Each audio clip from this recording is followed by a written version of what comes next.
Hello there, you're watching the polls on the JoyNews channel, and coming up this afternoon, 8 members of the National Democratic Congress in the Ashanti region has been invited by the Ghana Police Service for questioning over the alleged use of some military camouflage by protocol of the party as part of campaigning exercise.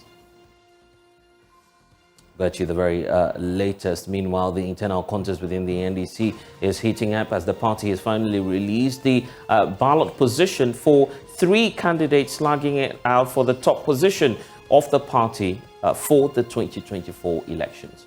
We'll bring you details shortly. Also, attempted suicide will no longer be a criminal offense. That's the latest we're getting after years of advocacy by human rights groups asking for a revision in our offences regulations. The person is either having a mental problem or a psychological problem. And research has shown that most people that attempted suicide, they attempt it again. And we're also paying attention to that state visit by US Vice President Kamala Harris, who's jetting off any moment from now to Tanzania as part of the second leg of her US Africa tour. We'll also be telling you what she's been up to earlier today. Total, these investments represent more than $1 billion that is being dedicated to advance women's economic participation across the African continent. The implication for women empowerment. This is the polls brought to you by Global Communities Dignity Lu Affordable Safe Sanitation. I'm blessed Sogah. We're on DSTV channel 421, Go TV channel 144. We'll return with the details. Please stay.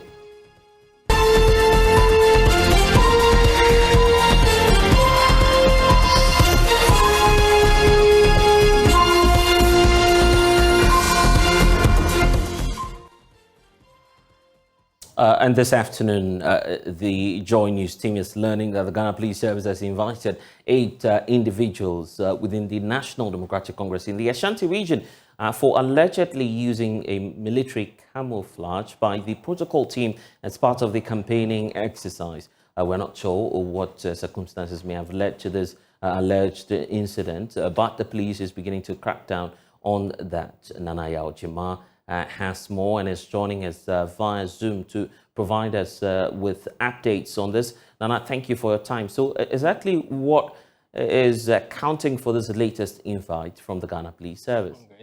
They were invited for the use of camouflage in their campaign. According to them, when John Mahama was in Ashanti region to tour some parts of the region as part of his campaign to be flag bearer of the National Democratic Congress, some of their leadership wore camouflage with NDC, with the NDC badge or emblem or the flag embroidered in them.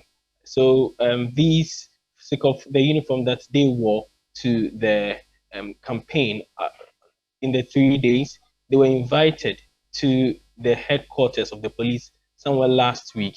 According to Captain Jabari, he was first issued an invitation to the police headquarters, and when he honored the invitation, the police questioned why he wore the uniform to the campaign, and he gave his reasons and also was made to write a caution statement.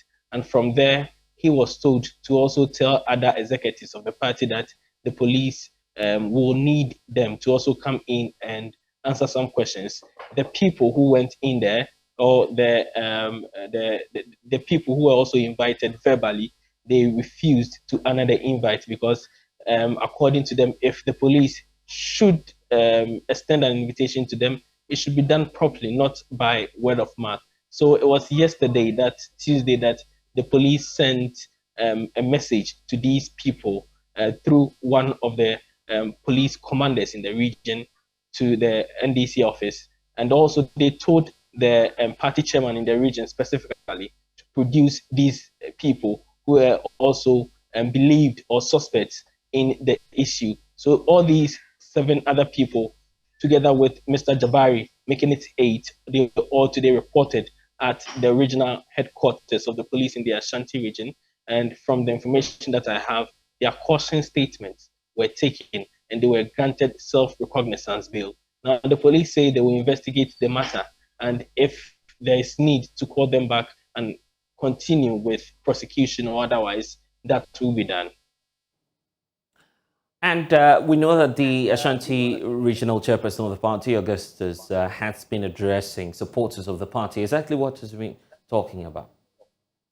So he made some statements before they proceeded to the police station, and his issue, the statement was simple, that they've been invited to the police station and he would want to urge calm among the party supporters in the region and tell them that if there is need for them to also march to the regional headquarters of the police, they will give them a call to come and support their people. So for now, he wanted them to stay calm and wait for them at the party office. So the people had to wait for them as the regional chairman of the party lead the other people to the regional headquarters of the Ghana Police Service for the investigations to commence.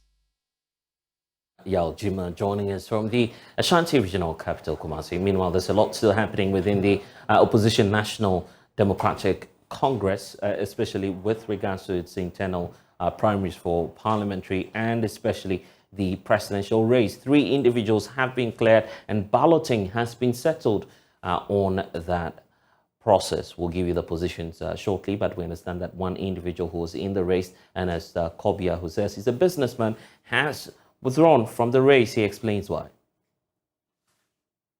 You have your right to make a decision, innit? You can make your decision by yourself. So I made a decision by myself to support the old boy, and that is the best decision for the party and myself. Thank you. You have disappointed the number of supporters who came here to see you go through a successful vetting. They are all my brothers and friends, and even my grandfather was here yesterday from home to support me, and the decision made all my supporters, and everybody is happy that I took that decision, and it's the best for the party. Say that you have wasted your time. What do you have to say to that? No. We're coming back again. We are not wasting anybody's time, and it's the best decision I took for the party. Thank you. Mr. Kobia, what are you going to do specifically to help John Mahama now that you have declared support for him? He's my father, and you know a son will do anything for the father, so you don't need to worry. Well, it's unfortunate for him, but 3 individuals will actually be slugging it out for that top position within the opposition National Democratic Congress. Samuel Mbura has captured all of that for us. Samuel, we now know the position of each and every candidate. Just help us out about, in fact, the process itself of the vetting and where we are today in terms of the balloting. Yeah, so the vetting officially ended today with Kojo Bonsu being the last person to be vetted. Mr. Kobia was asked by the committee to present some documents so far as his vetting was concerned. So he came to the meet the party, elections committee, and I was told he brought the documents, but as to what the details are, that I'm unable to tell. So in the process of that he came out and said he has withdrawn from the entire race and he wants to support John Dramani Mahama. So after that, there was a balloting. The balloting began with the 3 candidates that are on. Mr. John Dramani Mahama, the former president, is number 1 on the ballot paper. Number 2 is Kojo Bonsu, who is the former mayor for the Kumasi Metropolitan Assembly. And then the last person is Dr. Kobina Dufo, whom we know is the former finance minister. We can listen to Mr. Doa Jaho announcing the balloting positions. It's not easy to go through such a vetting, and I think I'm so confident and I trust myself that I'm qualified to become one of the people to lead NDC if the delegates vote for me. So what were some of the qualities the committee expected from you as someone? A presidential quality, and I have it. So what specifically were they asking to know? I think I've gone around the questions they asked about my tenure as a mayor in Kumasi, about my social democratic tenets, and also how I would want to govern the country with the whole mess up that has come into this country. And can you share with us some of your responses immediately you come into office? What are you going to do? We know you are a brand expert. What are you going to do to brand it? I'll brand Ghana. You brand Ghana. What do you intend to do that? I think you have to start from 1 and you go to 2. 1, I'll look at peace, discipline, national security,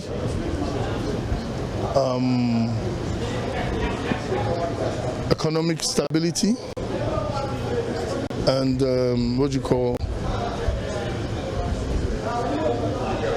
oneness Ghana. Those are the main pillars that I would love to have as a leader. Okay, so Kojo Bonsu there, one of the 3 that will be going into this contest. But you were speaking about Doa Jaho, the former Speaker of Parliament, just a while ago. What is he saying about this new position? And what's the positioning even, by the way? Help us with the numbers. All right, so Mr. Doa Jaho is the chairman of the vetting committee, and he mentioned that John Mahama is number 1 on the ballot. We have Mr. Kojo Bonsu, the former mayor for the Kumasi Metropolitan Assembly.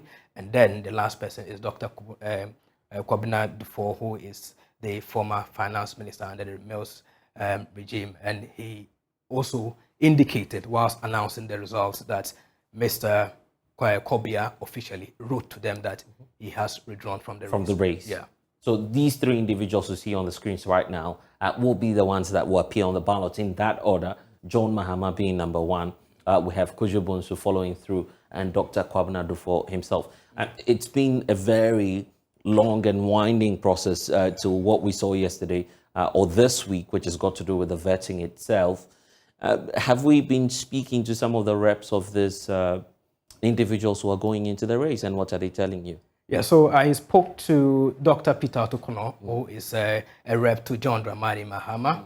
And then he told me that they were expecting that at least they are waiting for the ultimate position, which is number 1. So they were not actually surprised that they were placed on the number 1 on the ballot. Okay, so there's even a challenge about the balloting process, and some of these supporters raising concerns.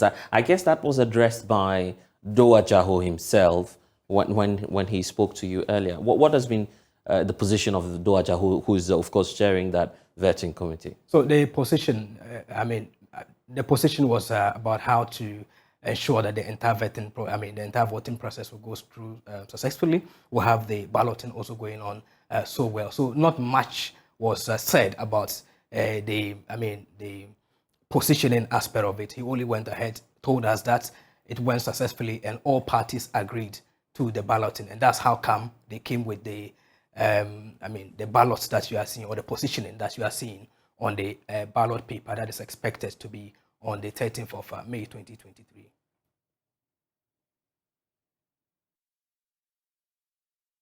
I announce to you that 3 out of the NDC stalwarts who applied to have their names on the ballot paper for the presidential primaries of the National Democratic Congress have sailed through the vetting successfully. The 4th, Mr. Ernest Kwakukodia, has voluntarily withdrawn from the contest this morning and has communicated this to us in a letter in his own handwriting.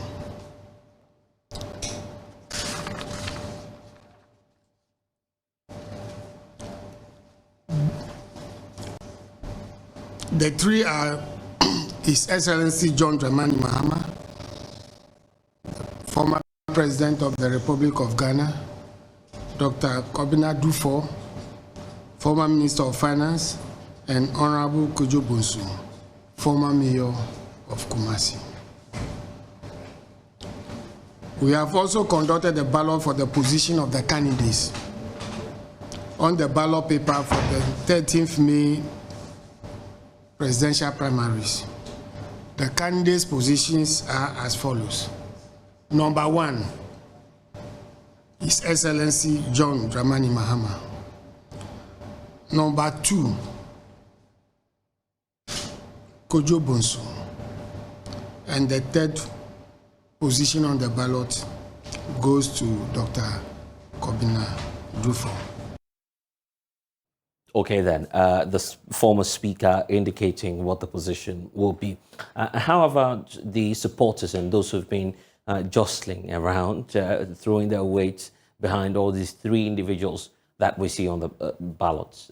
So, interestingly, we do not have supporters of the candidates coming today because they wanted to go on the low, but those who represented the candidates during the balloting said they were, actually satisfied with the entire process. I spoke with Dr. Peter Otokono, who represented John Dramani Mahama. We also have Ya Boatin Jan, who is a former organizer of the NDC and also representing Dr. Kobina Dufo. There was one other guy who represented Kojo Bonsu, he's called Bismarck Tete, and they were all satisfied with the entire process and say they are waiting for the main elections, which they are confident their candidates would win the elections.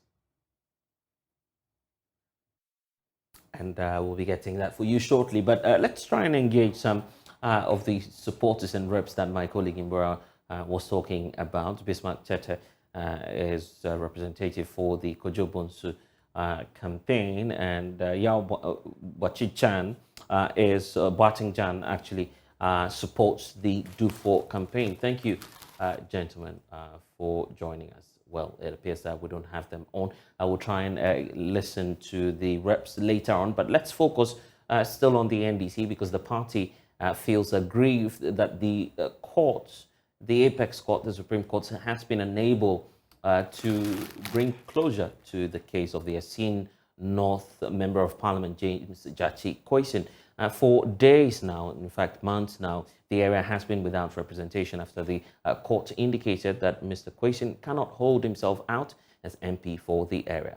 Some of his colleagues in Parliament who supported him in court today say they would want the court to bring closure to the matter. Here's Southern MP Roxanne Nelson.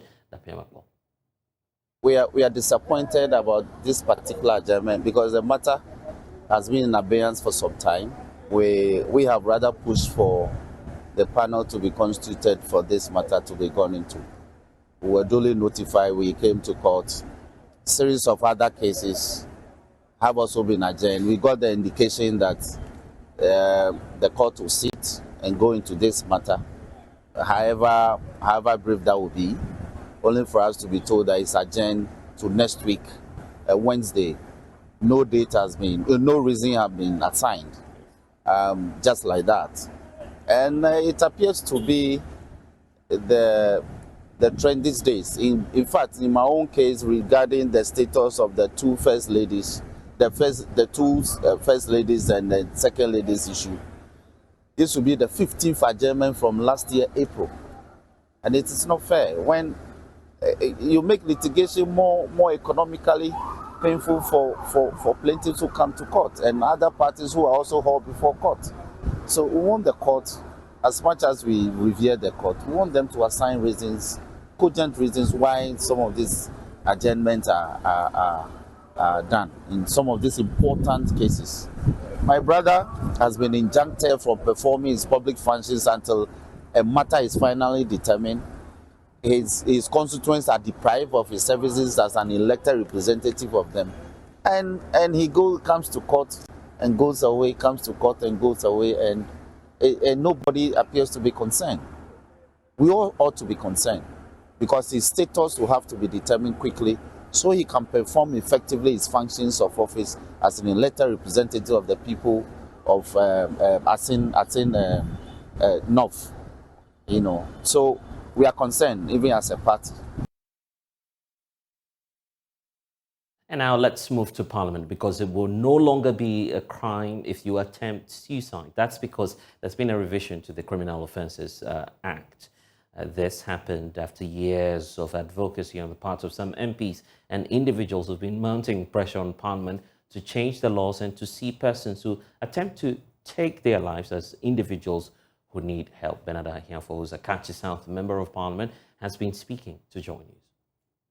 The person is in the state of mind such that he or she cannot appreciate the nature and quality of the act that he will be carrying out. That is, taking his life away, knowing very well that Life is one. Once it is lost, it can never be regained.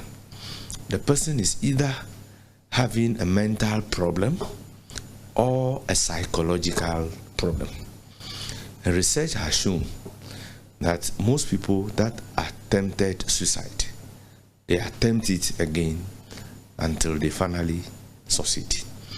Because the mental condition or the psychological problem that a person is having is still there.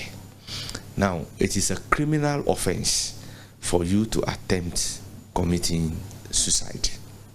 Therefore, families don't open up for the person to be subjected through the psychological therapy or treated medically, so that such a thing will not reoccur again, simply because once you open it up, the security agencies will come and arrest the person, prosecute the person, and probably imprison the person. That doesn't solve the problem. So mostly they don't report it. Clearly, as a human being, if my brother, my sister, my uncle or auntie attempted suicide, and knowing the implication that that is a criminal offense, I will never report this to even a medical doctor for the person to be taken through a medical treatment. So we realize that criminalizing attempted suicide does more harm to a society than good. Well, so we're asking that question, how will this revision impact mental health management here in Ghana? I'll be speaking to my guests shortly, but here's, of course, some excerpts that we gathered from our Hotline documentary, Suicide Whispers, just to recapture this situation for you. Now, another suicide case has hit the country's university fraternity. This morning, a level 400 female student of the University of Ghana, Legon, was found lying in a pool of blood on the ground. Some other stories, police investigations have started into yet another set of suspected suicide cases. One at Jericho, a neighborhood at Ashaiman here in Accra, and another in Achim Amafro in the Afram Plains South District of the Eastern Region. This is the scene where the incident happened. Tied to this tree here is the rope that the deceased used in committing the act.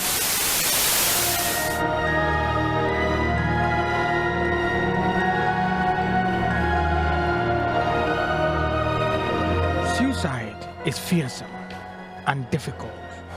It requires resolve and concentration. After taking the poison, I really suffered throughout the night, but I did not die. I went and bought the poison, which I tried on the dogs. So 2 of them died. The other one, maybe he didn't eat because he survived. He was okay. So I said, okay, then the poison is potent, so I will take it, and then all the troubles and all the hassles will be over. So I did take it. Suicide is an act of courage. It takes the fearlessness of death itself to complete suicide. It's like the future was bleak. So one early morning, I decided, let me take Parazone. And then, you know, pray and hope that I just die and then it's over. So I drank Parazone. But there's an error in the minds of people who complete suicide, that they are a burden to the people around them, and that everyone would be happier if they died.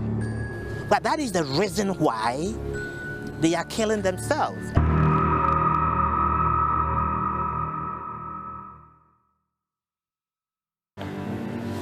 Some are, however, lucky. They get some help after they are unable to complete their suicide. Jocelyn got suicidal after some terrible family experiences living with her cousin in Europe. Jocelyn became depressed and decided to die. Die and leave everyone behind to bear the pain of losing her after making her life unbearable. One night, she drank a full bottle of whiskey, hoping that she would die through her stupor. She woke up the next morning sad and angry to be alive. She went through therapy, yet the suicidal thoughts persisted. I hope something could change, but as a therapy, you're still in the soup that is still boiling, so everything is always the same. And because of that, I was carefully monitored. I was never allowed to be alone at any point in time because of the thought that I could do that again. But I wish that I would have disappeared anyhow, any other means. Maybe knocked down by a car. We used to go out swimming in the pool along with the kids, so maybe I could drown. Or in the cold nights, winter, if I'm going to work, I would just freeze, and something funny thoughts, was in my mind almost every time, just for me to disappear. But I wasn't really brave enough to take that bold step by hanging or slitting my wrist or stabbing myself or taking poison or drinking poison or whatever. I couldn't do any of that. But I wanted a very smooth sail that wouldn't hurt so much. That was what I was aiming for, that one day I would come across such and it would happen.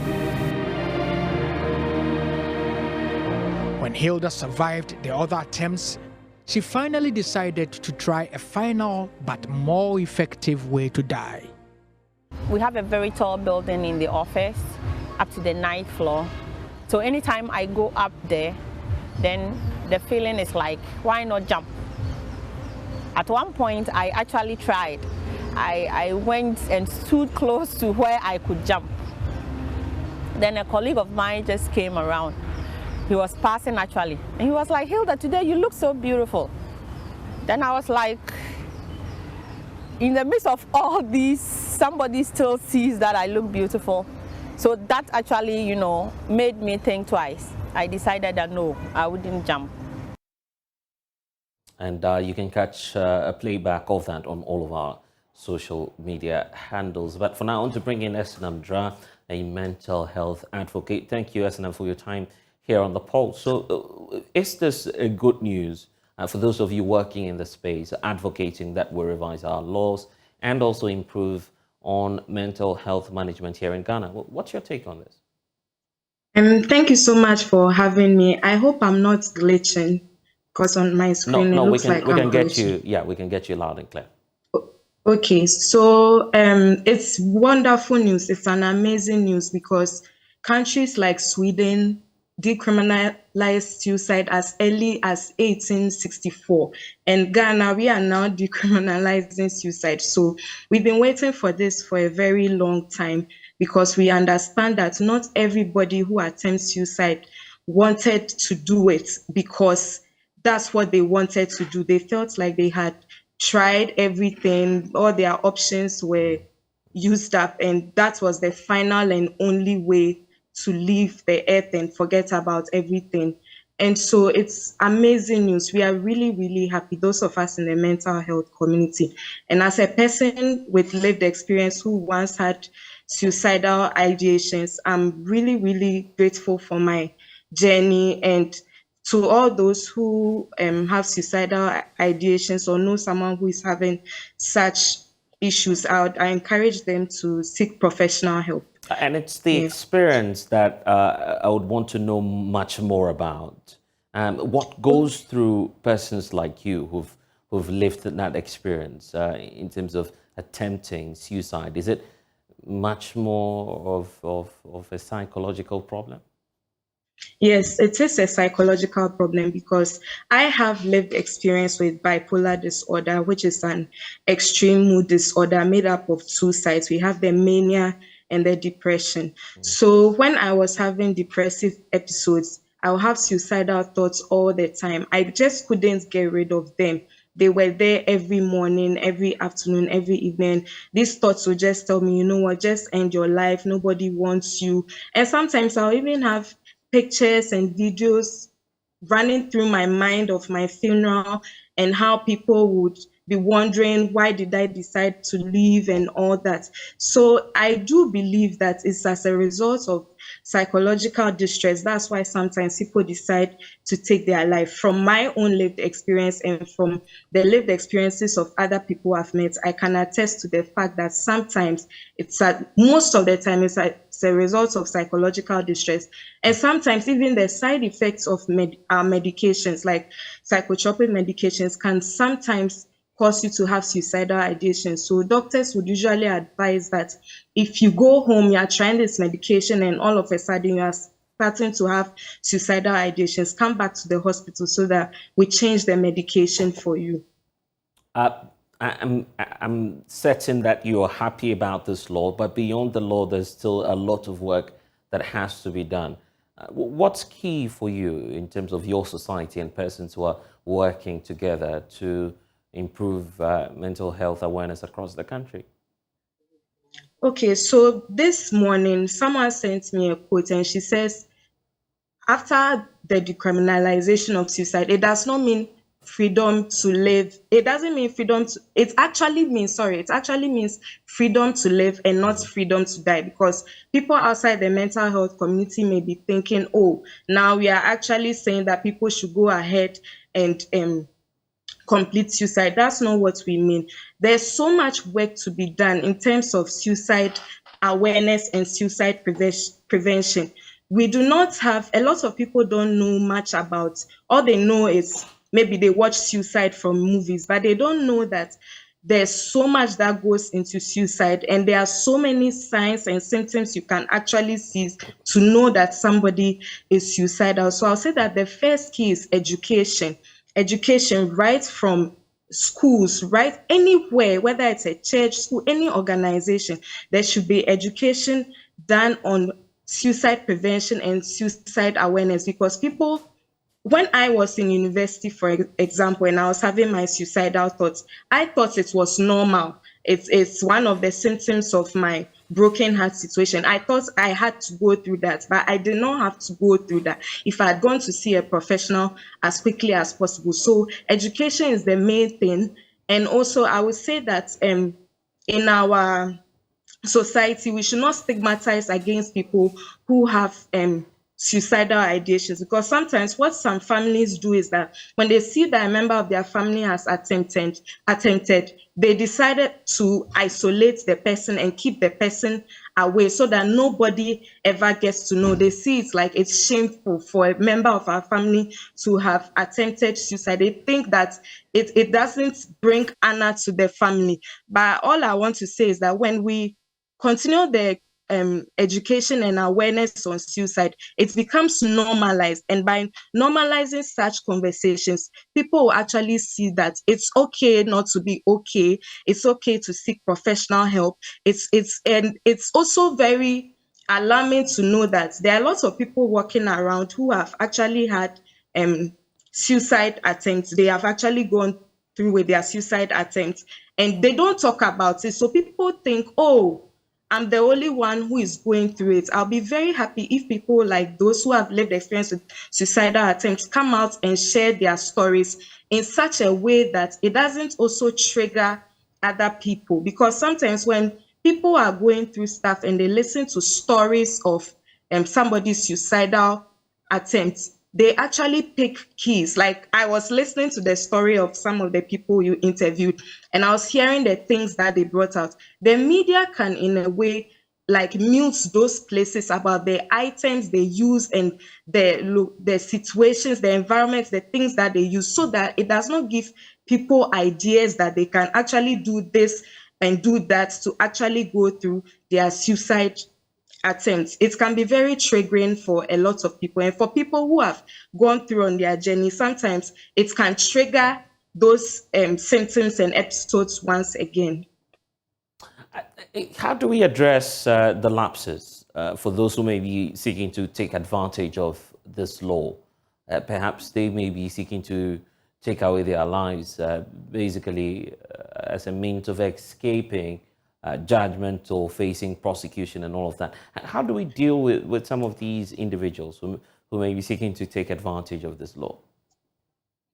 All I'll say is that it's going to take time, and it's going to take a a lot of effort on everybody's part. We can't say that we are leaving it alone for those who wanted this. Like people in the mental health community, they said they wanted it. So it's all on us to make sure that nobody takes their lives. Everybody is involved. Everybody is an investor, whether you are a family member or a friend to someone. I would say that everybody needs to take action on their part. We have suicide hotlines where people can call if their family member or friend is going through something. We should not wait till the last moment. When someone also expresses to you their suicidal ideations, we shouldn't just brush it off. Oh, you there, you are like that. Don't say that. Sometimes people go to church and they open up to their religious leaders, and after they are done opening up, it's like they are being bashed for what they did. Like,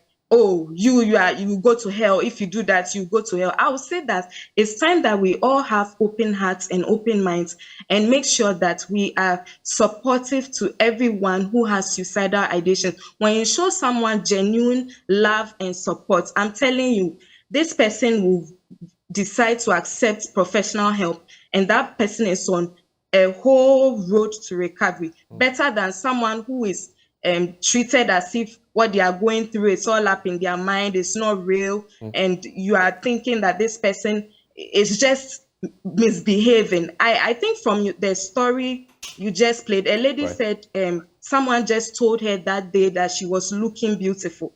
That validation and affirmation alone changed her mind. So I'll say that the responsibility is on all of us. The little things we do, sometimes we jokingly say some things and we do not know that what we are saying has gotten into people's heads, and now they are brooding over it, and that's the reason why they don't want to be here anymore. So I'll say the responsibility falls on every one of us. No one is exempted. Everybody is part of this to make sure that everybody stays around. We'll hear from our parliamentary correspondent shortly, but I'm interested in your story as well, how you found solution to the thoughts that came through, your mind.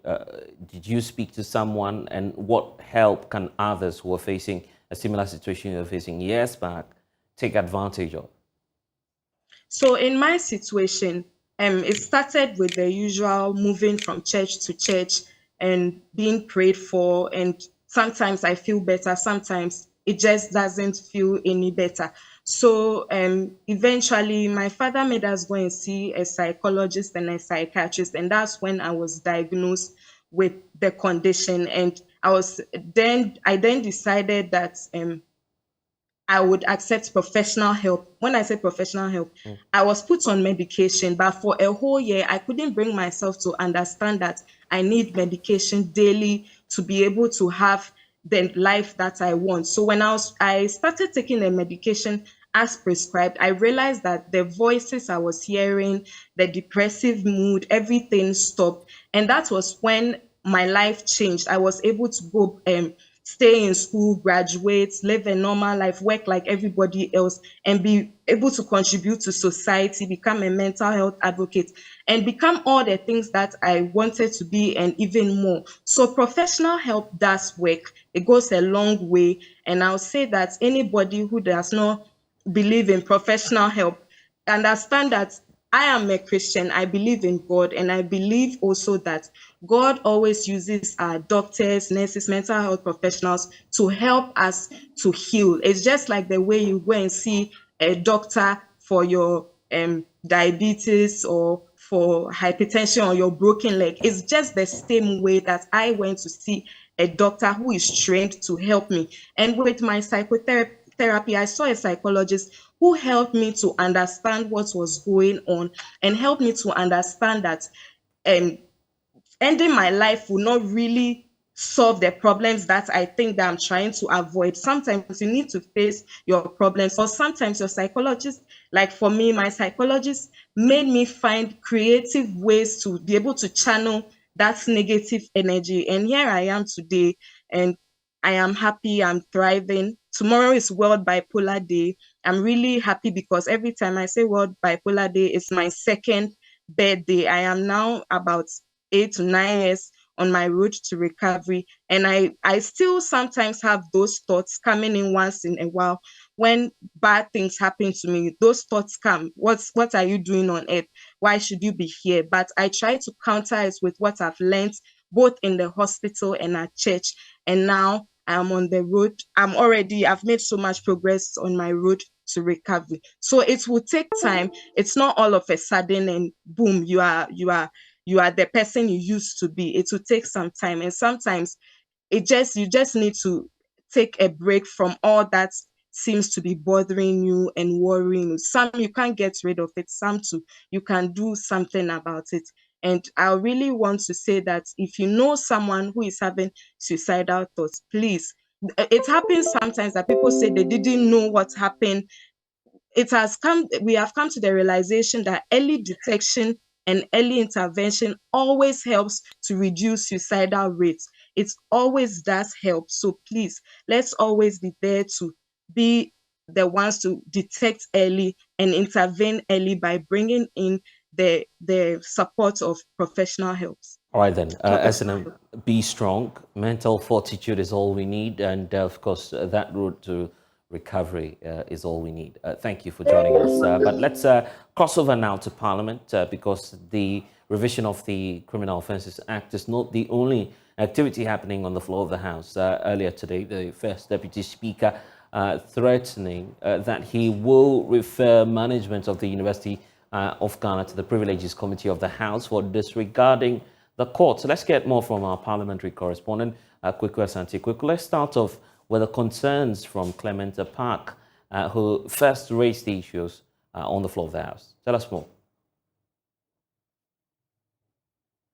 The statement came in there from Dr. Clement Park, who had some concerns that the High Court had given some judgment against management of the University of Ghana. You will recall this on past between the University of Ghana and the Commonwealth, or the matter having to do with the persistent conflict on campus. The University of Ghana then decided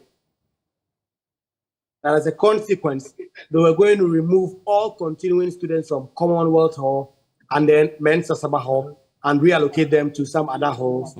And in the particular case of Commonwealth Hall, they only allocated freshmen and salary students. Yeah. Some students of the Commonwealth who were not happy about the situation went to court. They got a High Court to give them an interim order that subsisted against the university, directing the University of Ghana management to reinstate those students until the entire matter is dealt with and disposed of. And management has since that time not complied with that directive. And Dr. Clement Park made that statement on the floor today and has some support from MPs. Let's listen to Clement Park.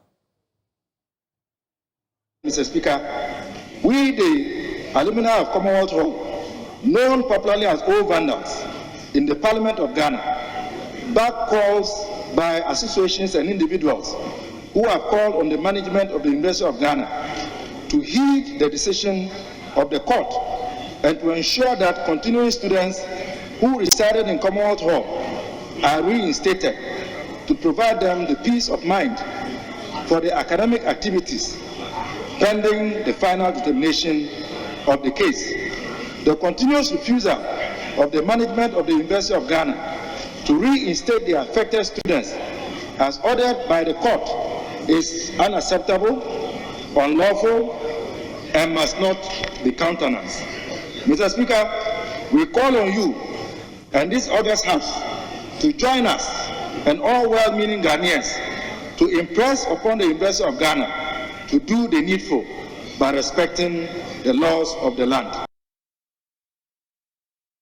Well, so that's the concern of Clement Park and Kweku. I'm just wondering what the Speaker is now likely to do on this matter. Indeed, the Speaker did make a directive. But before we hear from the Speaker, some members of Parliament were also not happy at all about the University of Ghana's continuous disregard for that High Court judgment. We heard from the Health Minister, other MPs, both from the minority and the majority side, who slammed the university for consistently and persistently disregarding this order that has come from the court. Yeah, and indeed, afterwards, and after you interacted with these group of MPs, we now know that Joseph Osei is not enthused about what it is that the management of the university has done ever since that court ruling came out. What's his new directive now? So the directive now is that the Education Committee of Parliament will have to investigate the circumstances around which the University of Ghana is flouting this express directive from the court. They have to engage with management. The Deputy Speaker, in fact, referenced the former Chief Justice, Sofia Ekufo, who is the chairperson of the University of Ghana Governing Council, and wondered why the university will be allowed to be flouting directives of the court. It is the directive of the Speaker now that the committee investigates this matter. The orders of the court are interim to hold the balance whilst the matters are being heard. But my wish is that the settlement will be outside the court. That is where we are sure to achieve proper harmony at the end of it all. But I think I would refer this statement to the Committee of Education to ask them to engage the university and to report back to us why the university authorities, headed by the immediate past Chief Justice. She is the chairman of the University Council. So we expect that she would ensure that the law and order, respect for the courts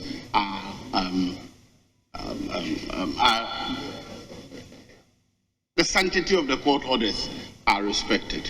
So I direct that the statement be referred to the Committee on Education to engage the university authorities to why they should not obey the instructions of the university. Okay then, Kweku, this directive is coming just hours to finalities in terms of the very last activities that the House will be engaged in before Parliament rises. Tell us more. Well, the expectation is that Parliament will go on break on Friday for Easter, but that date has not been firmed up yet because we know there are some critical business of Parliament that has still not been transacted. If the tentative date that has been given is anything to go by, that will be Friday. But there is still the outstanding tax measures that government is hoping Parliament will pass. The expectation is that it will be dealt with tomorrow. If that is dealt with, then government will get it clear to raise that kind of revenue. If that isn't so, then on Friday, that will be taken care of. There is a real likelihood that despite planning to go on Easter break on Friday, Parliament may extend sittings into next week to be able to clear up some of this urgent business. Remember, the Electoral Commission CI and its matters arising are still hanging. The CI has not been laid. The 21 sitting days, of course, has now not started counting. So there are some crucial business that government will be hoping to clear up before they go. Yesterday, we heard from the Information Minister, Kojo Ponkoma, who was rallying the minority members to join them, approve this revenue measure. So the House has just adjourned. They just discussed the National Assembly's Common Fund. They've adjourned to tomorrow. The expectation is that the financial bills will come up. If they're able to firm up, then by Friday they could go on break. But if this tax measure is not approved until then, Parliament may likely extend sittings into next week. Kweku Asante is our parliamentary correspondent joining us with the latest from the House. We're taking out to the Ashanti region because 181 persons have been lost to childbirth in the region. This represents about 22% of the nationwide mortality rate in terms of childbirth. There's more in this report by Ohime Interior. Health authorities in the Ashanti region are happy at the gains made in the prevalence of anemia in pregnant women, which they say has improved from 33% in 2021 to 29.6% in 2022. Measles, rubella immunization and proportion of deliveries attended by trained health workers also saw an improvement over the period. The same, however, cannot be said of maternal mortality rate, which saw a marginal increase from 132 to 134 per 100,000 live births. The region recorded 181 maternal deaths in 2022. Ashanti Regional Health Director Dr. Emmanuel Kojotenkran at a 2022 review conference said eclampsia and postpartum hemorrhage accounted for the maternal deaths. The theme for this year's performance review is addressing the challenges of non-communicable diseases through awareness creation and capacity building. The region purposely selected this theme due to increased mortality and morbidity and loss of productivity associated with non-communicable diseases, especially cancers, diabetes, hypertension, cardiovascular diseases, and chronic kidney diseases. During the year under review, the region saw improvement in some key indicators, whilst other indicators reduced. Family planning acceptance rate reduced slightly from 28.1 in 2021 to 27.4 in 2022. The proportion of supervised delivery improved from 60.7 in 2021 to 65% in 2022. The prevalence of anemia in pregnancy also improved from 33.3% in 2020, dropped to 29.6% in 2022. Maternal mortality still remains a major challenge in the region. During the year under review, our maternal mortality rate increased marginally from 132 per 100,000 live births to 134 per 100,000 live births. The total number of maternal deaths recorded in the region was 181. The major cause of maternal death remained eclampsia and postpartum hemorrhage, whilst the percentage of maternal death audited was 100%. Director General of the Ghana Health Service, Dr. Patrick Kuma Abuaje, is unhappy with the maternal death figures in the Ashanti region. He wants health authorities to work at reducing maternal mortality in order to reduce the national burden. Ashanti is big. When you drop 1%, the service drops almost 10%. And so your performance is extremely important to us. Institutional maternal mortality decreased from 111 to 102 per 100,000 live births, reducing, and I believe that is probably one of the lowest we've ever recorded since we started recording institutional maternal mortality ratios. The number of total deaths reduced from 875 to 809. And remember, Ashanti alone contributed 181. So it means that there's more work to be done. If you did 90, we'll be doing much better. Meanwhile, health authorities announced the Sogah Regional Hospital, which has been completed and handed over to the Ghana Health Service, will start operations in the last quarter of this year. Dr. Tinkren also announced 2 infectious centers at the Kumasi South and Sogah Regional Hospitals will soon start operations. From Kumasi, for JoyNews, Oyinmintiria reporting. Let's move to the Upper West region because the Health Directorate there is using promotions and further studies as a bait to attract medical professionals into the area. As Rafiq Salam reports, the move is as part of some measures deployed by management in the region to attract persons who hitherto have been refusing posting to the area. The 3-day 2022 Annual Health Sector Performance Review meeting of the Upper West region affords stakeholders the opportunity to take stock of what transpired during the year under review, exchange ideas, document lessons learned, and chart the way forward in the realization of improved health outcomes in the region. Upper West Regional Director of Health Services, Dr. Damien Puiri, laid bare plethora of programs embarked on during the year under review. With support from partners, we conducted 15 rounds of COVID-19 vaccination in all districts in a drive to achieve optimum population immunity. The region successfully responded to 2 new public health emergencies, that is yellow fever outbreak in Wa East and Sisala West districts, and monkeypox virus outbreak in the Wa municipality. As a region known for seasonal meningitis outbreak, we continued with capacity building of staff on meningitis surveillance and also strengthened supportive supervision at all levels.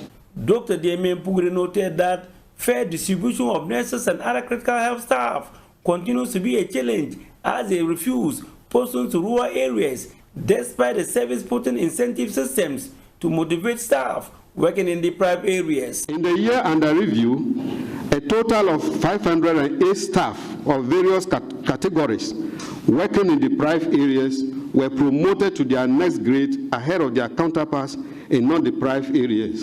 And a total of 334 staff serving in deprived areas have been given provisional study leave to pursue further training in the next academic year. I encourage all staff to accept posting to all parts of the region where their services are needed. There is, however, good news for the region as the number of doctors increased from 58 to 93, thereby drastically reducing the doctor-patient ratio.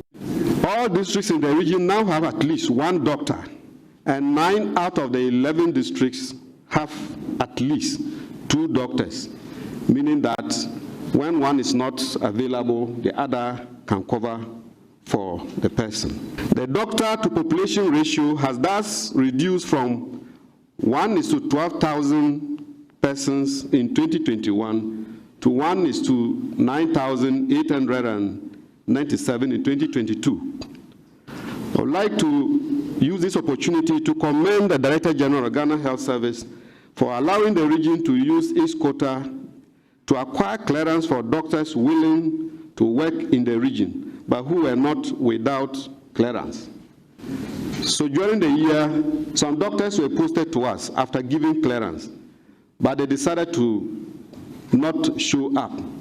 So we contacted the Director General, and he allowed us to use the quota to engage those who were their juniors. They have completed and were sitting at home waiting to be employed. So we advertised, and they came in, and this brought in a good number of doctors to the region. If this policy is allowed to continue, Mr. Chairman, the region could achieve its requirement for medical doctors in the next few years. Upper West Regional Minister Dr. Hafiz Bin Sali commended health staff in the region for their dedication to duty, narrowing on the tremendous work in the region by the medical director of the Upper West Regional Hospital, Dr. Robert Amicia, and the Upper West Regional Director of Health Services, Dr. Damien Poiri. Dr. Bin Sali reiterated the commitment of the government in working to expanding quality health care service to the people. Government intervention in the health sector are generally commendable and have contributed immensely to expanding access to quality health service and reducing morbidity and mortalities. It is instructive that 28 tricycle ambulances were received from the Northern Development Authority and have since been distributed to some health facilities to strengthen referral system, especially in moving patients from hard-to-reach areas. President of the Upper West Regional House of Chiefs, Nadomale Dukumuni, commended the government for initiating the Agenda 111 Hospital Project, which he said created an unparalleled opportunity to transform the country's healthcare system. I will, however, appeal to His Excellency to put in a word to ensure their timely completion. Reporting for JoyNews, Rafik Salam.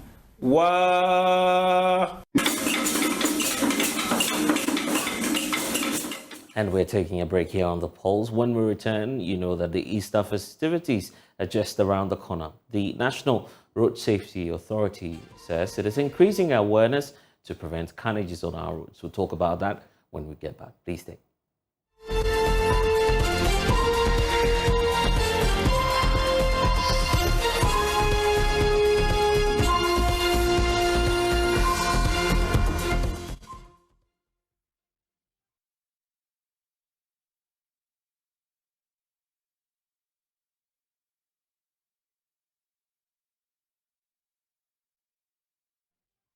And you're welcome back to The Pulse. In just about a week's time, a lot of activities will be happening just to herald the Easter festivities. But the National Road Safety Authority is also seeking to use this opportunity to increase awareness, as it is expected that there'll be a lot of traveling happening around the festivities. And that's why we've brought today the board chair of the governing directors of the National Road Safety Authority, Jermaine Nkrumah, in studio to have a discussion about this target by the National Road Safety Authority.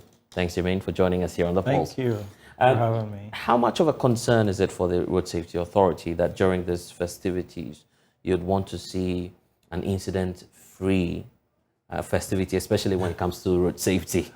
Well, incident-free would be the ideal, but the reality is that historically it hasn't been the case. And first of all, thanks for having me. Whenever there's an increase in activity, road activity, it stands to reason that there would be the likelihood of incidents also increases. And so we look to these types of situations, occasions, to also, from our end, increase the education opportunities so that drivers are more aware. I mean, it's not as if they don't know, they know, but the educational awareness reinforces what they already know. And so we do that every year, and my team is ready for this year. What's going to be unique about the approach this year? Because some would say, of course, we keep hearing the campaigns. Is the change happening, and what approach are you adopting this time around to increase that? You know, historically, we've been an education agency when we were commissioned. And I think August 2019, the wisdom of His Excellency Nana Akufo-Addo upgraded us to an authority. And along that came with the enforcement power. So we do now have enforcement power. We're just in the process of getting the LI so we can back it up. But in the meantime, what we've historically been doing is making sure that we remind people to, reinforcement. That's what it's all about. But with regards to expectation, we're shooting for zero. We're shooting for zero incidents. Right. But the reality, and again, history tells us that's not the case. But then you have to also look at the opportunity incident situation. In other words, if we weren't doing this, what would happen? And the numbers bear out that when we're not doing things, it go up. But when we're upfront and engaging with drivers, the numbers go down. Let's touch on the programs, perhaps some of the notable ones that you would be rolling out as the festivities draw near. Do you have any plan on that? Well, yeah. I mean, there's one in particular that's coming out that will probably not be on tap before the Easter festivities. But we have a flagship program that's coming out, quite a handful, a couple of them. Traffic Tech has been in the system, it's just been recently approved. And that's going to install cameras at strategic points throughout the country. But we know that... Do we have the capacity to handle that? Well, yeah, we're getting there. We're getting there. See, capacity-wise, we're not going to be able to. Obviously, when you look at the money situation, there's no way you have the resources to put it. But we got a solution for that. Guess what? Everybody's got these. Oh, the more... You see what I'm saying? Yeah. Okay. So we're looking to add to that a program that we called PEEP, P-E-E-P, which incidentally also EP, right? Which incidentally stands for somebody peeping at you or something like that. But the acronym stands for Public Eye Enforcement Program, and we're looking to roll out a mobile application that people can download on their phones. And so throughout, we got roughly about 12 million mobile phone users. The penetration is way beyond the population. There you go. Yeah. And so if you have the app, you see something, you hit the app, it takes you to your camera, and right away you can videotape it and hit send, and it comes to us. We'll do the rest. And here's a catch. You send in the video, you get 10% of the fine. Oh, that's good business. So now you turn, you potentially turn in a lot of unemployed youth with mobile phones, keeping an eye on the roads for the rest of us. That's a tough time now, for the this drivers. is going to take some doing, but we're working on that. But how about the swift response? Have you put in place the mechanisms that, well, when the person files that report, does that swift response to whatever it is that is being reported? In terms of the video, the videos and everything. That would be it's a process. It's a process. I mean, we're in a democracy, so even in an open, what looks like an open and shut case, somebody can still say, "Oh, I'm not guilty." and you got to give them a court date. Now, that also brings some challenges because we definitely don't have adequate court facilities in the country, but we're working on that as well.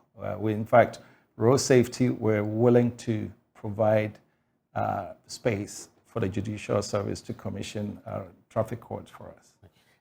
And about this particular application, have you rolled it out already, or this is something that we're expecting?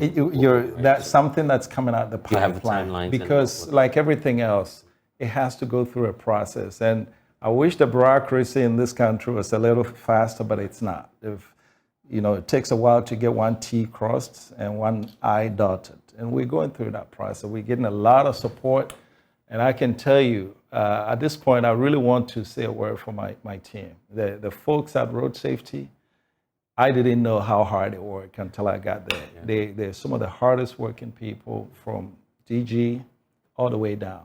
And with them, I have no doubt that with the necessary support from other stakeholders, we'll get a job. And until the application is ready, this will mean that people have to take personal responsibility. Absolutely, absolutely. This morning, I was invited to support victims support unit, and I gave them a message that when we're driving on the road, and that goes for everyone watching, we're in a hurry to get to where we're going as if we're the only one in a hurry. I've really don't understand that. It's almost like I want to get there, so I'm going to do everything, but the next guy next to you also wants to get to his location, and the only way we all get to where we're going in a timely fashion is if we obey the rules. There's a lot of rules, road safety, but we don't follow them. But very soon, with the help of the police, and I also want to say something about the IGP. Since he came on board, he's been phenomenal. I'm sure you see the police, and that has translated to the numbers. Numbers have steadily decreased. Last year, the reduction in deaths between 21 and 22 were like 20%. And this year, the first 2 months, January, February, difference in lives saved, 150 already and counting. That's the first 2 months. Right. And so the police presence, we can only do so much, but we rely on the police to help us to get along. Since you're talking about the police, that will bring up the question about collaboration and how you work with other agencies just to achieve results. Absolutely, absolutely. DVLA. This new program that we talked about will not work without DVLA, because when someone sends in the video and it shows the license plate number, I don't know who the vehicle belongs, but DVLA knows, okay? And so that person will get an SMS message with a link to see the video. So you borrow your car, you lend your car to a friend, and they go break the law. They'll come after you. You get the SMS message, and you get to see what your friend is using your car for. So it's something that we're really ambitious about, and we're going to make sure that we try and get it done. Okay. There was this policy that the police service was bringing up, having someone to monitor the driver anytime, a commercial vehicle is about to take off to its destination. Good. How are you supporting in that process? Do you feel that's the best approach in tackling some of these challenges? Yes, we're in lockstep with them. It's a company called UCL out of Airport Residential Area. They have a program that, and surprisingly, the GPRTU has been very cooperative. So basically, when a vehicle is leaving the station to go, there's something installed in the vehicle that actually monitors the driving habits of the, and so we're looking for some great results out of that. But clearly that's limited to passenger vehicles. And so we have programs. It's not a one size fits all. You have, parking. I'm sure that the biggest one of all is abandoned vehicles. Before I got on board, there was an agreement signed, and there was a whole lot of public backlash, but we didn't stop there. We're going at it again. Right now, I can announce that the GPRTU has actually signed an agreement with the company whereby they will tow their vehicles. Okay, so that's not going to come any longer in the form of a taxation method or What's the new approach now, and what are you recommending as the National Road Safety Authority? Okay. Yeah. What we would like to see is that if you, let's say if you go and renew your roadworthiness, there's an amount tagged onto it. Now, people will complain, and this is where I don't understand. We're tagging on just maybe 100 cities more, right? So you will have the peace of mind that when a vehicle is abandoned, you'll be able to, it'll be towed in a timely fashion. But you cry. If you leave it up to the people, we know they would not do it. And in the past, I've heard that some vehicles are towed and the owners say, forget it, I don't even want it. In fact, there are some vehicles on the road now that probably cost less than the amount that they're going to pay when it gets towed. You see what I'm saying? And so the best way to make sure that we all contribute just a little bit, right? What's 100 cities extra for a whole year? But if we're able to do that and we sign an agreement that covers every vehicle, then we're all the benefit. Yeah, but what's the recommendation from the Road Safety Authority? Because you're pointing out to the fact that, for instance, GPRT is now on board, they're supporting the process, and that some agreements are being signed. Right. Are you changing the approach now, or we still go by? Yes, you're right. We've had to go at it differently. In fact, let me touch on the GPR. The GPRT folks who first fought the idea are now on their own, saying, you know what, we're going to do this. So the agreement is between GPRTU and the company that tows the vehicles. But GPRTU, as you're aware of, is only for commercial vehicles. It doesn't apply to private vehicles. And that is why we're looking at something that is all-encompassing. And I've also heard, it's my understanding that either the Truckers Union have either signed or very close to signing. Okay, so what you're getting is various sects of the transport union, signing their own agreements. Right. But then you're having a challenge now with the private with private vehicles. And that's the interesting thing. Right. Our campaigns, mostly we send people to lorry stations and vehicles, and guess what? The results are there. When you look at the results, the numbers that we have, commercial vehicle crashes, injuries, death are all down. But guess which one is going up? Private vehicles. Right. You see what I'm saying? So that's showing that and giving us a trend. It's a trend. What we're doing works. But we don't have, you see, private vehicles don't congregate somewhere. They don't have a union that you can work with. So if we come out with anything on the private vehicle side, we have to do it in a broad sense so that, because who are you going to talk to? Everybody's got their own individual private vehicle. And so to tackle the private vehicle menace, we have to do an all-encompassing policy, and that's what we're And what would that recommendation be? That recommendation is what I said, that we're seriously looking at either working with the Insurance Association to put in a little bit there, or we're looking at DVLA to, either way, somebody's going to have to pay for it. But what we don't want to do is leave it up to the individual and say, wait, if your vehicle is broken, tow it or else.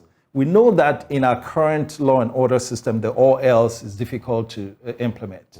And so if we can get a situation where something has been tagged on, and so we have a pool of money, and we've signed the agreement, so you can rest assured that when something happens, it'll be towed. And here's the key thing. If you're a private vehicle owner, and it happens to me, happens to everybody, your vehicle breaking down doesn't announce itself. It might choose to break down at a time that you really, really don't have cash. Right. You see what I'm saying? Yeah. And so, and if that applies to me, it applies to everybody. So why not have a program that once you renew your roadworthiness, you're doing this, you pay, you know that for the year you're covered. So that's really what what we're looking at. Okay, Jermaine, we have to go, but of course, this is my personal concern about traffic congestion. Is this something that you've also been paying attention to as the Road Safety Authority? You know,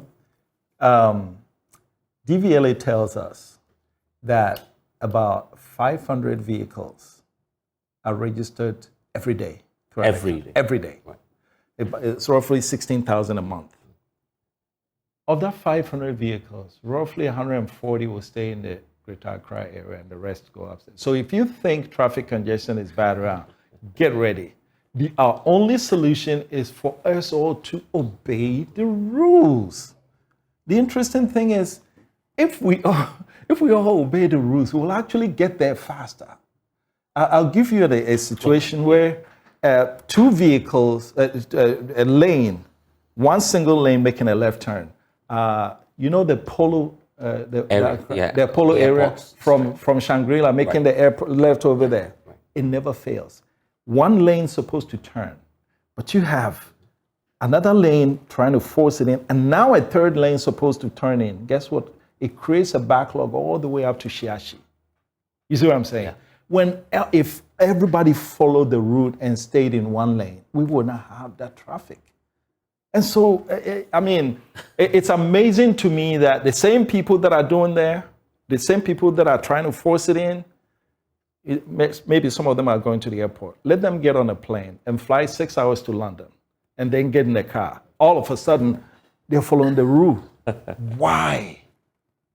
So that's the point. And so if it takes us bringing PEEP to hit people in the pocket to get them to obey the rule, that's exactly what I would love to take people's money if they don't want to obey the rules. We need to go. Your final word to our viewers as the Easter festivities draw close. Easter festivities, get there alive. Stay alive. No, it's a very, very simple statement, but the magnitude of that statement, when we say stay alive, whoever gets involved in an accident, when they were leaving the house, they probably called somebody. Oh, I'll get there and I'll call you. Nobody expected that it's going to happen. But 90% of these accidents are as a result of human errors. And so don't be part of the statistics. Take your time, get there, better late than never. I mean, have you heard that statement before? Yeah. Better late than never. Yeah. That's the motto for this Easter. And indeed, we're grateful. I'm sure we'll have this conversation once the festivities draw closer, but we're grateful that you've been able to spend some time with us. Thank you for having me. Nkrumah is the chairperson of the governing directors at the National Road Safety Authority. On now to climate focus, because the Institute for Nature and Environmental Conservation says it is on a target to recover some 300 hectares of land destroyed due to commercial activities and illegal mining. On climate focus this week, we pay attention to that program. May I take it that the Assembly wishes to adopt this draft resolution?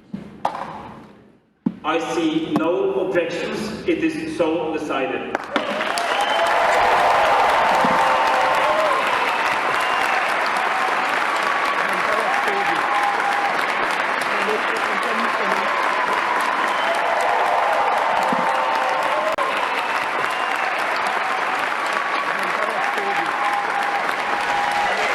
The United Nations has declared 2021 to 2030 to be the decade on ecosystem restoration.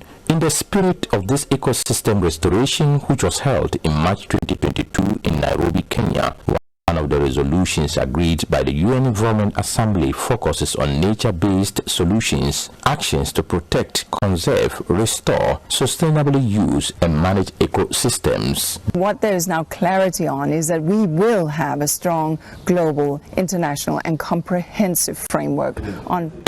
The resolution calls on UN Environment Programme to support the implementation of such solutions which safeguard the rights of communities and indigenous people. 3 resolutions prioritize ecosystem restoration, biodiversity protection, resource efficiency, consumption and production patterns, climate mitigation and adaptation, job creation and poverty reduction. When the United Nations Environment Programme was founded in 1972, the planet was already showing signs of buckling under the weight of humanity. UNEP offered the world a new way forward based on a vision for a better, healthier Earth built on the pillars of international cooperation. On this anniversary, let us reflect on the urgent tasks ahead. We are nearing a point of no return, and let our successes, such as the Montreal Protocol, give us inspiration for the huge efforts that are needed now to ensure these and future generations can live on a sustainable planet. I urge all of us to support UNEP because it has without doubt demonstrated its critical role in ensuring a sustainable planet by tackling cross-cutting issues such as climate change, biodiversity loss, and plastic pollution. Today, UNEP is now at the heart of protecting the asset upon which we all rely, the environment. The world has realized that it cannot pollute its way to development and clean up later. We have a human right to a healthy environment. Youth are demanding change. Governments, cities, and regions are acting. Businesses are acting. Investors are acting. None of this was in place 50 years ago.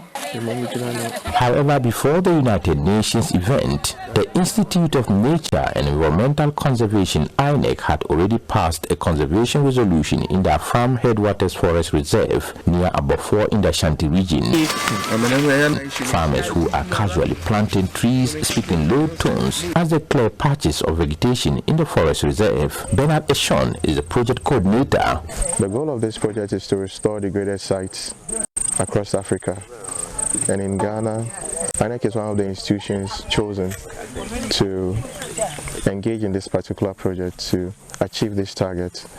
The target for us this year is to plant over 50,000 seedlings to restore over 30 hectares to 80 hectares of land within the Afram Headwaters Reserve. They plant seedlings that will mature into replanted trees within the next decade in a section of the size of 2 football fields. The forest reserve is home to both small and large animals, including elephants, buffaloes, lions, among others. However, it has experienced increased deforestation and degradation over the years as a result of illegal logging, bushfires, and other activities. David Kwating is the director of INEC. These forests have been highly encroached by farming, mostly illegal.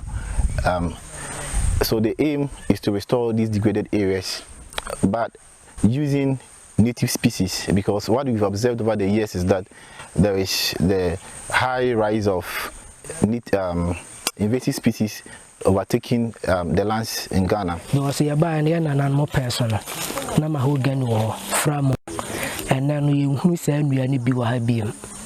But say yakoso ema say nuaba no yestatia ebema say nuano asaba amenya sonfaso. The Landscape Restoration Project is part of the INEC initiative, which aims to restore 300 hectares of degraded lands in the country by 2025. Over 50 people have been directly employed in the forest restoration program. Some are community members who need to understand the importance of tree planting and to be part of the forest protection team. And these people are paid 35 cedis per day. That is the head amount for each day. The people are given specific targets, which is to plant 4 hectares a day. And we've been able to, at the moment we've been able to plant about 28 hectares. We are still on, the project is still ongoing, and we hope to achieve a target of the 80,000 seedlings planted for this year.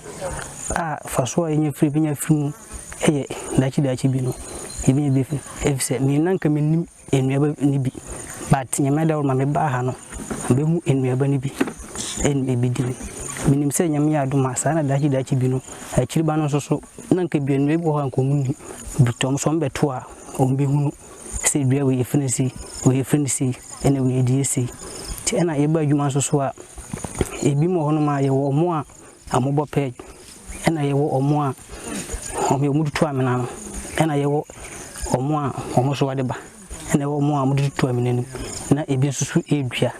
Women on the tree planting team say it is a privilege to be part of the restoration process. Patience Yeboah and Agnes Jemfo are just 2 of them. The Patience Yeboah ya. A member the ball lines na yanzu su ya mani dueti wo machi ne bi swade mayen. E bi swade mayen na yanzu su ye dua edi wo machi. So me dey Agnes Jemfo. Ya kwan ne wanti etimi ba be 8:30 8:14. Nya share adwuma se be 9. Oh, nuaban de edua pa itimi ye adwuma no. Itimi dua be 5,000, betimi abro 5,000. Additionally, the project has been able to help increase the economic standard of the people, since these people are predominantly farmers, and thus having an additional livelihood will increase their economic standard. And let's focus on that historic visit by the U.S. Vice President here to Accra. Through her tour of duty, Kamala Harris is indicating that the U.S. government will increase investment in economic empowerment of women, not just in Ghana, but across Africa.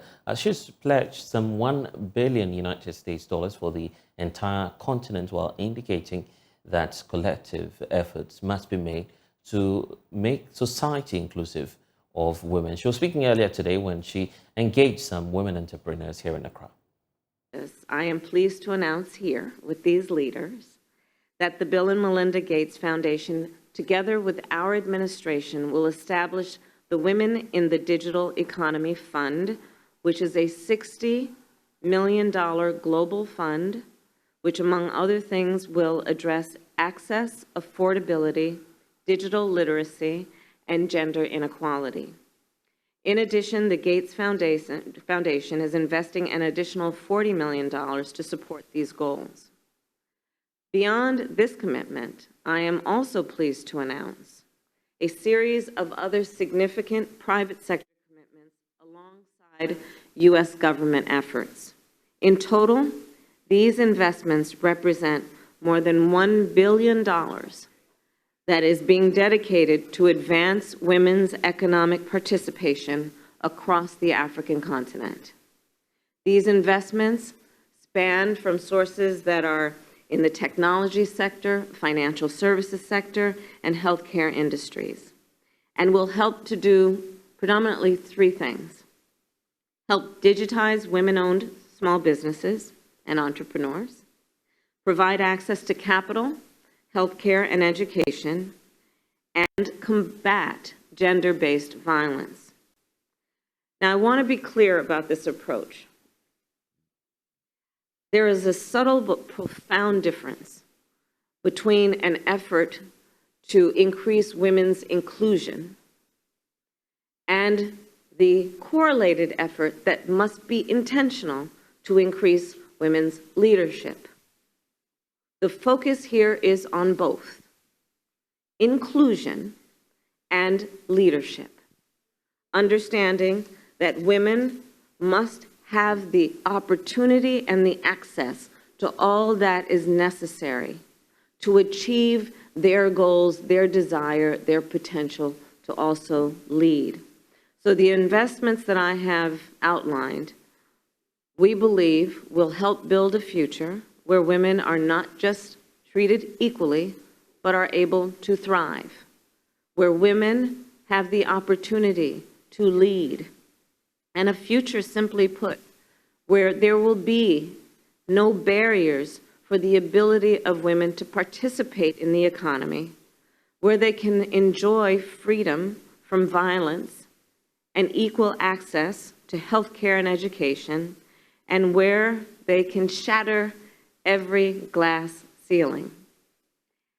And what we know about that is to shatter a glass ceiling is not without effort, and sometimes some pain. Right, amen to this, right? But oh, isn't it worth it? And none of us have achieved the status and the place that we are at now without a lot of people believing in the potential and supporting that. And that, as it all remains, is the essence and the spirit behind our approach. Meanwhile, in Europe, King Charles of Great Britain is expected to begin his 3-day visit to Germany. Let's get more from our partners, DW. Thomas Sparrow is joining us. Thomas, what's necessitating this visit, first of all?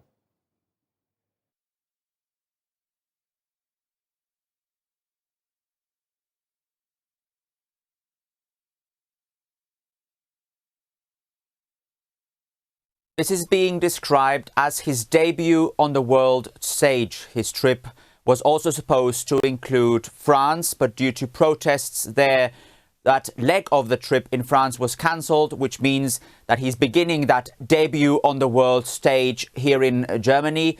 King Charles is to be welcomed at the Brandenburg Gate, one of the iconic symbols of Berlin, with military honours, which is a premiere. No foreign head of state has previously been welcomed in this way at the Brandenburg Gate. He will also meet German leaders, from the German president to the German chancellor, and he will deliver a speech before the German parliament. In fact, the German parliament interrupted its regular plenary session for the occasion. He will afterwards visit Hamburg, also accompanied by Germany's President Frank-Walter Steinmeier, and this is seen as a very symbolic and a very important trip, not only for King Charles, not only for the British royal family, but also for Germany as well. Finding out how Germans will be receiving this high-level visit. I've covered previous royal visits, from the visit of Queen Elizabeth in 2015 to other more recent visits, and Germans tend to be very happy about royal visits. They tend to welcome royal visitors, considering not only the fact that they are particularly interested in cultural and social affairs happening in Great Britain, but also considering the fact that there's a historic link between the royal family and Germany. In fact, it is also expected that King Charles will meet some of his distant relatives while he's here in Germany. So from a German perspective, this is something that is always very interesting. And in fact, there will be an opportunity for Germans to see the king when he is, for example, at the Brandenburg Gate, or when he goes to Hamburg, and there are already preparations in place so that that can happen in an orderly and secure manner. And generally speaking, how's this likely to influence the UK, I beg your pardon, and German relations?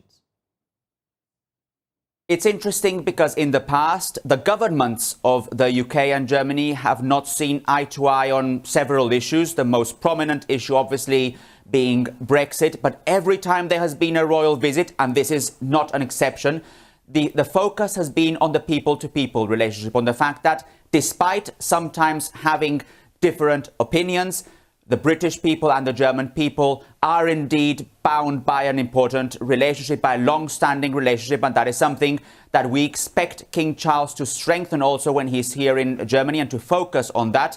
And from some of the statements that we've heard also from the German side in the last few days, this is exactly the same tone, exactly the same message, that the relationship between the United Kingdom and Germany is a strong one, even though in the past, at a government level, at a political level, both countries, both governments have not seen eye to eye. Right. Thomas Parent will have to leave it here. Thank you for joining us. And that's all we have for you in this package of the polls. I'm Blessed Sogah. Log on to myjoyonline.com. We have stories for you there. Next is Let's Talk Showbiz. Thanks for watching. Bye-bye.